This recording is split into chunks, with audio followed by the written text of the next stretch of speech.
Good day, dear friends. Let's get straight to the most important news.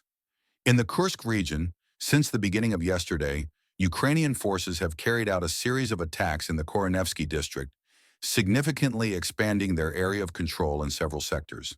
In the Glushkovsky district, drone attacks by Ukraine continue, resulting in strikes on a substation on the outskirts of Glushkov and on Russian military vehicles in the village of Rzhava.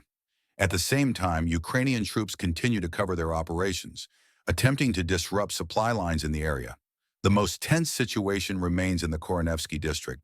Ukraine attempted an offensive along the Blekhovets River some time ago, capturing the villages of Hordivka and Vysyazhnoye. As a result, the villages of Byakovo and Viktorovka came under Ukrainian control, and the previously ambiguous status of the village of Uspanovka now indicates its capture by Ukraine. According to objective control data, several armored vehicles of Ukrainian forces were destroyed between Vyazhnoye and Kulabaki, with no prior reports of fighting in this area. Now Ukraine controls another route to Snagosty, which may increase pressure on Koronevo and create an opportunity for an offensive westward into the Glushkovsky district along the border. This scenario raises concerns, as the remaining crossings are located north of Tyotkino in the Kursk area, giving Ukraine the opportunity to advance from east to west south of the Sym River, potentially trapping Russian forces in an encirclement formed by the river and the border configuration. Additionally, to the east of Koronevo, according to objective control data, a Ukrainian armored vehicle was destroyed. However, it remains unclear whether Ukraine maintains its presence in the forested areas or if this was a limited appearance in the early days of Ukrainian attacks in this sector. In the Sudzhansky district, strikes continue against identified armored groups of Ukrainian forces, one of which was destroyed in the vicinity of the village of Cherkaskoye Poreknoye, as confirmed by objective control footage.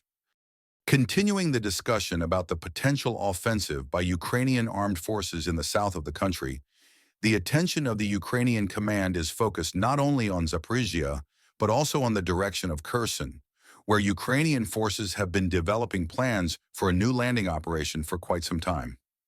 Unlike previous strategies related to establishing and maintaining a foothold in Krinky, the new plan of the Ukrainian leadership appears to be more risky and, in essence, self-sacrificial.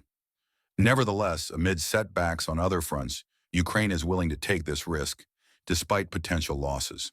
In the Zaporizhia direction, satellite intelligence assets are actively working to fix the positions of air defense systems, potential command posts, and landing sites for operations, both from boats and helicopters. In Odessa, there is a buildup of personnel and unmanned systems for the upcoming operation. Open sources mention hundreds of unmanned boats and drones, with the actual number potentially approaching 1,000, considering that large-scale attacks using unmanned boats have not been conducted for a long time. Ukraine is considering a combined attack on Crimea using drones and unmanned boats, as well as targeting facilities on the Tendrivska and Kinburnska Spits. Afterward, landings are planned at several locations with the aim of expanding the control zone. Another stage of the plan includes landing several reconnaissance and sabotage groups in major population centers in the southern region to attack command posts, which could lead to disorganization of command. One possible direction could be the line from Zhelezny Port to Lasurn in Skadovsk, as the protection of the coastline allows for such a scenario.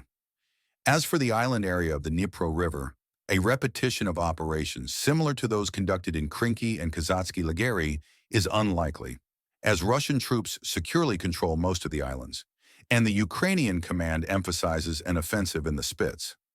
Potential losses do not particularly worry the Ukrainian leadership, as even a few hundred fighters could create sufficient chaos until the moment of encirclement. If the local grouping of Russian forces faces problems, and if the operation is combined with an offensive in the Zaporizhzhia region, the situation could become especially threatening. This is precisely what the Ukrainian command is counting on. At the same time, information regarding Ukraine's plans is actively discussed, which may indicate a deliberate leak of data about preparations for an offensive. All forces have been placed on heightened alert for a certain period. Ultimately, however, nothing may happen. But when the relaxation begins, the originally intended plan might well be realized. That's all, friends.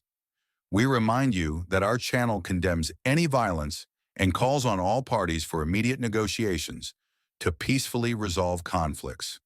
Thank you for staying with us. Please subscribe to our channel, like our content, and we wish you all the best.